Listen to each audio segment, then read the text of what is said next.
ಆಗಿರುವಂಥದ್ದು ಸಾಮಾಜಿಕ ಮತ್ತು ಶೈಕ್ಷಣಿಕ ಸಮೀಕ್ಷೆ ಬಗ್ಗೆ.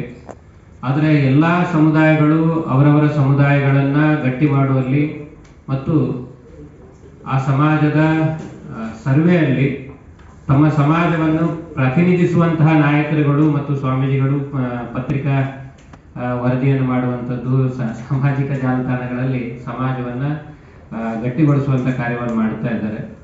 ಆದರೆ ವಿಶೇಷವಾಗಿ ಸವಿತಾ ಸಮಾಜದಿಂದ ಇದೇ ಪ್ರಥಮ ಬಾರಿಗೆ ಬೆಂಗಳೂರು ನಗರದಲ್ಲಿ ನೌಕರ ಸಂಘದ ಜೊತೆಗೆ ಮತ್ತು ಸಮಾಜದ ಎಲ್ಲ ಮುಖಂಡರ ಜೊತೆಗೆ ಬೆಂಗಳೂರಿನಲ್ಲಿ ಒಂದು ಪ್ರೆಸ್ ಮೀಟ್ ಮಾಡಬೇಕು ಅಂತ ತೀರ್ಮಾನ ಮಾಡ್ಕೊಂಡು ಇವತ್ತು ಮಾಡ್ತಾ ಇರುವಂಥದ್ದು. ವಿಶೇಷವಾಗಿ ಸಮಾಜವನ್ನು ಸಾಕಷ್ಟು ಉಪಜಾತಿಗಳಿಂದ ಕರೆಸ್ಕೊಳ್ಳುವಂಥದ್ದಿದೆ. 27 ಉಪಜಾತಿಗಳಿಂದ ಈ ಸಮುದಾಯವನ್ನು ಕರೀತಾರೆ. ಆದರೆ ನಾವೆಲ್ಲರೂ ಗಟ್ಟಿಯಾಗಿ ಒಂದೇ ನಿರ್ಧಾರವನ್ನು ತಗೊಂಡು ಇಡೀ ರಾಜ್ಯದಲ್ಲಿ ಸವಿತಾ ಸಮಾಜದವರು ಧರ್ಮದ ಕಾಲಂನಲ್ಲಿ ಹಿಂದೂ ಅಂತ ಹೇಳಿ ಬರೆಸಿ, ಅದರ ಜೊತೆಗೆ ಜಾತಿ ಕಾಲಂನಲ್ಲಿ ಸವಿತಾ ಅಂತ ಬರೆಸಿ, ಉಪಜಾತಿ ಬರೆಸಿದ್ರು ನಡೀತದ, ಬರೀಲಿಲ್ಲ ಅಂದ್ರೂ ನಡೀತದ.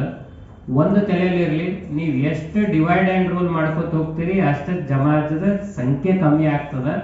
ಅದಕ್ಕೆ ಮಾನ್ಯ ಮುಖ್ಯಮಂತ್ರಿಗಳೇ ಒಂದು ಕಾರ್ಯಕ್ರಮದಾಗ ಸ್ಪಷ್ಟವಾಗಿ ಏನಂತ ಹೇಳಿದಾರೆ ಅಂದ್ರೆ, ನೋಡ್ರಪ್ಪ, ಕನಕ ಸಮಾಜದವರು ಒಂದೇ ಶಬ್ದ ಬರೆಸ್ರಿ, ಆಲುಮತ, ಗೊಂಡ ಸಮಾಜ ಇನ್ನೊಂದು ಬರ್ಸ್ಲಿಕ್ಕೆ ಹೋಗ್ಬೇಡ್ರಿ, ಹಿಂದೂ ಕುರುಬ ಅಂತ ಬರೆಸ್ರಿ ಅಂತ ದೊಡ್ಡ ನಾಯಕರುಗಳೇ ಅವರವರ ಸಮಾಜವನ್ನ ಏಕತೆಯನ್ನು ಸಾರುವಂತ ಕೆಲಸ ಮಾಡ್ತಾ ಇದ್ದಾರೆ.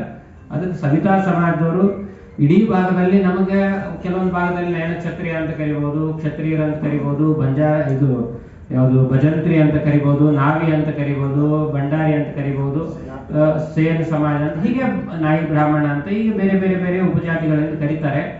ಆದರೆ ತಲೆಯಲ್ಲಿರಲಿ, ಯಾವುದೇ ಉಪಜಾತಿಗಳಿಗೆ ನಿಗಮ ಆಗಲಿ, ಯಾವುದೇ ಉಪಜಾತಿಗಳಿಗಾಗಿ ಪ್ರತ್ಯೇಕವಾಗಿ ಯಾವುದು ಸರ್ಕಾರ ಮಾಡೋದಿಲ್ಲ, ಒಂದು ಜಾತಿಯ ಅಡಿಯಲ್ಲಿ ಮಾಡ್ತಾರೆ. ಅದಕ್ಕೆ ಎಲ್ಲರೂ ಸವಿತಾ ಅಂತ ಹೇಳಿ ಬರೆಸಿದ್ದೆ. ಆದರೆ ಇಡೀ ರಾಜ್ಯದಲ್ಲಿ ಸವಿತಾ ಸಮಾಜದವರ ಜನಸಂಖ್ಯೆ ಎಷ್ಟಿದೆ ಅಂತ ಗೊತ್ತಾಗುತ್ತೆ. ಹೋದ್ಸರಿ ಕಾಂತರಾಜ್ ವರದಿ ಆದಾಗ 1,35,000 ಜನ ಶಿಕ್ಷಕರನ್ನು ನೇಮಕ ಮಾಡಿ ಸರ್ವೆಯನ್ನು ಮಾಡಿಸಿದ್ರು. ಆದ್ರೆ ಈಗ 1,74,000 ಜನ ಸರ್ವೆ ಮಾಡ್ತಾ ಇದ್ದಾರೆ. ಪ್ರತಿಯೊಬ್ಬರಿಗೂ ಒಂದು ದಿನಕ್ಕೆ ಒಬ್ಬ ಟೀಚರ್ಗೆ 10 ಮನೆಗಳ ಸರ್ವೆ ಮಾಡ್ಲಿಕ್ಕೆ ಅವಕಾಶ ಕೊಟ್ಟಿದ್ದಾರೆ. ಅಂದ್ರೆ ಒಬ್ಬರಿಗೆ 15 ದಿನದಲ್ಲಿ 150 ಸರ್ವೆಯನ್ನು ಮಾಡಬೇಕು ಅಂತ ಹೇಳಿ ಈಗಾಗಲೇ ಸರ್ಕಾರದಿಂದ ಅವರಿಗೆ ನಿಗದಿ ಮಾಡಿದ್ದಾರೆ. ಅದರ ಪ್ರಕಾರ ನಿಮ್ಮ ಮನೆಗೆ ಬಂದಾಗ ಸ್ಪಷ್ಟವಾಗಿ ಅವ್ರು ಏನ್ ಕೇಳ್ತಾರೆ ಅದಕ್ಕೆ ಏನು ಉತ್ತರ ಕೊಡಬೇಕು ಅಂತ ಹೇಳಿದ್ರೆ, ಉಳ್ಕಿದ್ದವ್ರು ಎಲ್ಲ ಏನ್ ಬರೀತಾರ, ನಿಮ್ಗೆ ಅವ್ರ ಪ್ರಶ್ನೆಗಳು ಕೇಳ್ತಾರೆ, ಅದಕ್ಕೆ ತಕ್ಕಾಗ ಉತ್ತರ ಕೊಡಿ. ಆದ್ರೆ ಈ 3 ಮಾತ್ರ ತಪ್ಪದೆ ಮರಿದೇ ಬರೆಸಿ ಅನ್ನೋದು ಎಲ್ರಿಗೂ ವಿನಂತಿ ಮಾಡಿ.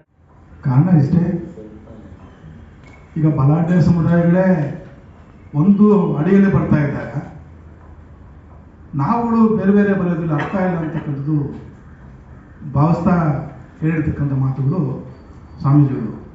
ಸ್ವಾಮೀಜಿಗಳು ಹೇಳಿದ ಮಾತೆ ನಮ್ಮೆಲ್ಲರದು ಅಂತಕ್ಕಂಥ ಭಾವನೆಯಲ್ಲಿ ನಾವೆಲ್ಲ ವಿವಿಧ ಪಂಗಡಗಳು ಕೂಡ ನಾವು ಆಧಾರವಾಗಿ ಇಟ್ಕೊಂಡು ಅವರ ಅನುಯಾಯಿಗಳಾಗಿ ನಾವು ಬದ್ಧರಾಗಿ ಹೋದರೆ ಅದರಷ್ಟು ಒಳ್ಳೆಯದು ಮತ್ತೊಂದಿಲ್ಲ ಅಂತಕ್ಕಂಥ ಮಾತನ್ನು ಹೇಳ್ತಾ ಸ್ವಾಮೀಜಿಗಳಿಗೆ ಪೂರ್ವಕವಾಗಿ ಕೊಡಬೇಕಾಗಿರುವಂಥ 8ನೇ ಕಾಲಮಲ್ಲಿ ಧರ್ಮನ ಹಿಂದೂ ಧರ್ಮ ಅಂತೇಳಿ ಮತ್ತು 9ನೇ ಕಾಲಮಲ್ಲಿ ಸವಿತಾ ಸಮಾಜ ಅಂತೇಳಿ ಹಾಗೂ ಉಪಜಾತಿಯಲ್ಲಿ ಹೀಗೆ ಹಲವಾರು ಜಿಲ್ಲೆಗಳಲ್ಲಿ, ರಾಜ್ಯಗಳಲ್ಲಿ, ಹಲವಾರು ಭಾಗಗಳಲ್ಲಿ ಹಲವಾರು ಉಪಜಾತಿಗಳನ್ನು ಕೊಡುವಂಥದ್ದು ವಾಡಿಕೆ ಇರುತ್ತೆ.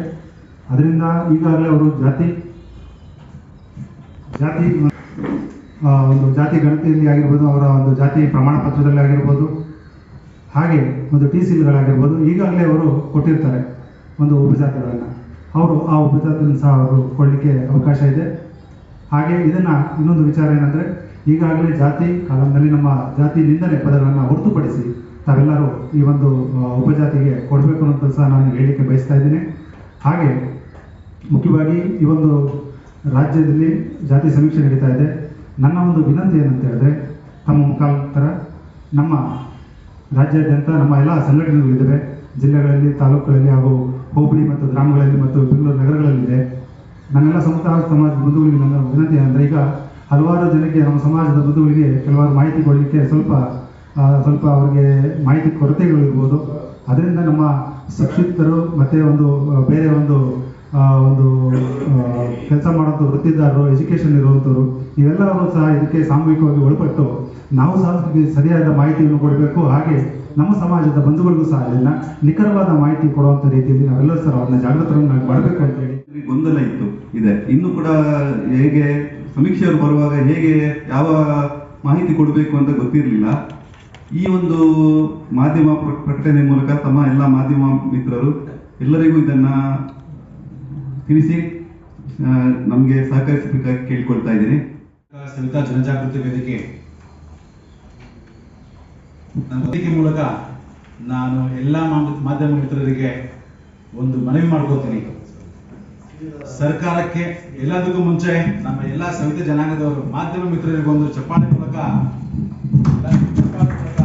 ಅವ್ರದ್ದೊಂದು ಅಪ್ರಿಸಿಯೇಷನ್ ಥ್ಯಾಂಕ್ ಯು ಹೇಳ್ತಾ, ನಮ್ಮ ನೋವು, ನಮ್ಮ ಸಮಾಜದ ನೋವು ಏನಿದ್ರು ಆ ದೇವರು ಮುಟ್ಟಿಸ್ತಾರೋ ಇಲ್ಲೋ ಮುಕ್ಕೊಂಡ್ರೆ ನೀವು ಮಾಧ್ಯಮ ಮಿತ್ರರು ಸರ್ಕಾರ ಗಮನ ಸೆಳೀತೀರಾ, ಆ ಸರ್ಕಾರಕ್ಕೆ ನಮ್ಮ ನೋವನ್ನು ಮುಟ್ಟಿಸುತ್ತೀರಾ ಅಂತ ನಾವು ಅಂದ್ಕೊಂಡು ಈ ದಿನ ನಮ್ಮ